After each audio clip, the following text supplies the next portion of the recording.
Hello and welcome to Hug in the Snug, where today I'm joined by Mark Simmers, who is the CEO of Celtic Renewables. Mark, welcome to the Snug, and today we're going to talk about whether people are ready for alternative fuels. Before we get to that, Hug in the Snug, can we have a hug? Absolutely. Okay, so before we get to my question, do you want to just quickly tell me about Celtic Renewables and what you do? Yeah, so Celtic Renewables is a startup business in Edinburgh in Scotland, and we're commercialising a technology that converts biological waste and residues into high value chemicals, animal feed and hydrogen gas. And we're initially focused on the byproducts of Scotch whisky production, where there are about 3 million tonnes of problematic residues produced every year that present the industry with a economic and a commercial cost. And what we can do is provide them with a long-term viable disposal solution and produce large quantities of need commodities. Okay, and that will be, one of those will be a potential alternative fuel to... Yeah, so one of our products is Biobutanol, which is recognised as an advanced biofuel. It's a direct drop-in replacement for petrol.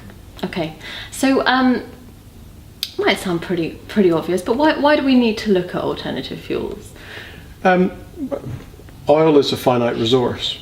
Oil will run out. It's a blip in the development of mankind. If you look at the time period that oil has been around, it won't be here for more than, say, 50, 60 years. So we have a societal imperative to find alternative ways of fueling our transport fleet and the way we move around the world. Otherwise, we're back to cart and horse. Yeah. So I guess the alternative fuel that people are most familiar with is electricity. With the sort of increasing popularity of electric vehicles. But what are some of the other alternatives?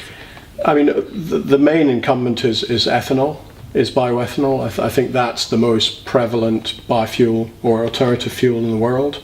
If you look at a country like Brazil with a huge sugarcane or sugar industry, if you want an alternative fuel in your car in Brazil, you actually put petrol in.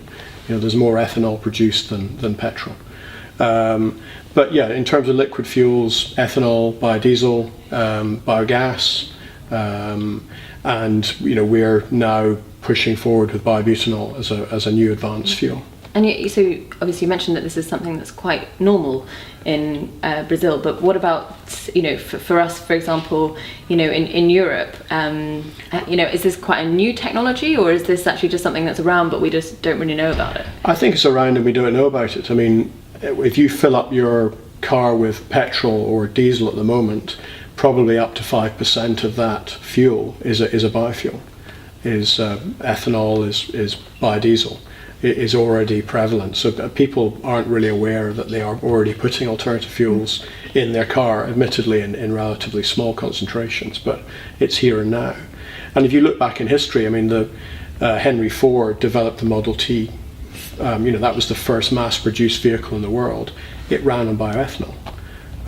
So it only later did the petrochemical industry come around and provide a different source of fuel for those cars. But what are the consequences from moving from that 5% that's happening today that we might not be aware of, but that's happening, to moving up to 100%? Is that a straightforward transition, or are we talking about, are there quite a few things that have to change before we can get to that stage? Yeah, I mean, so in Brazil and the US, they have what they call flex fuel vehicles that can take a much higher concentration of ethanol, particularly. That vehicle fleet doesn't exist in Europe.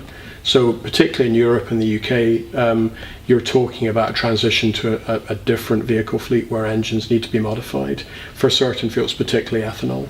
Biodiesel less so, and the biobutanol that we're producing can operate to 100% concentration in current petrocombustion engines. So from a manufacturer perspective, that's probably the popular choice then. I would have thought, if they can keep making vehicles the way that they already do, is that the sort of ideal for the industry? Yes, it is, and it means that current warranties are valid and all that sort of side of things. So yeah, I think if technologies are coming onto the market that mean that you don't have to change the vehicle fleet, then that's a good thing. And do you think that will help with how acceptable people find it as well? If they, you know, like you said, at the moment they are using, you know, 5% of what they're filling up with is an alternative fuel. They just don't know it. So if the vehicle technology stays the same, do you think that there may be less issues with people's acceptance? You know, at the end of the day, if they put a fuel in and their car runs, great. Yeah, I think people want to know that when they set off to go to work or wherever they're going, they're going to get there, and that they can, you know, which is the sort of status quo at the moment. So I think there is a certain skepticism about alternative fuels and that side of things, but that's becoming more and more accepted. I mean, ultimately, oil will run out, so we as a society will have to find multiple new sources of fuel depending on the location that we're in. And what about cost? You know, because I imagine for people to be ready for this, they're not going to want to pay, you know, a big premium for it. So are alternative fuels necessarily more expensive? No, not necessarily. I think they're still a disruptive technology and they're still in development, and you can only really drive the cost down when you're getting to a huge scale of production, whether as a fuel or if you're bringing in a new type of vehicle. You know, once you're actually producing tens of thousands of tons or tens of thousands of vehicles, can the cost be driven down? And that's, you know, I would say that's the main driver for people generally. Yeah. You know, if I say to you, do you want to buy a £10,000 car or a £20,000 car that does exactly the same thing, then, you know, I pretty much know what the answer is going to be.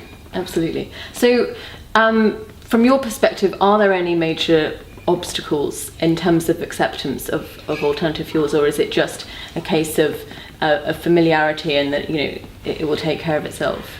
I mean, I think one of the issues with biofuels is perhaps the public perception and a certain degree of negativity around the way it's gone so far. I think in some instances there's been over-promising and under-delivering.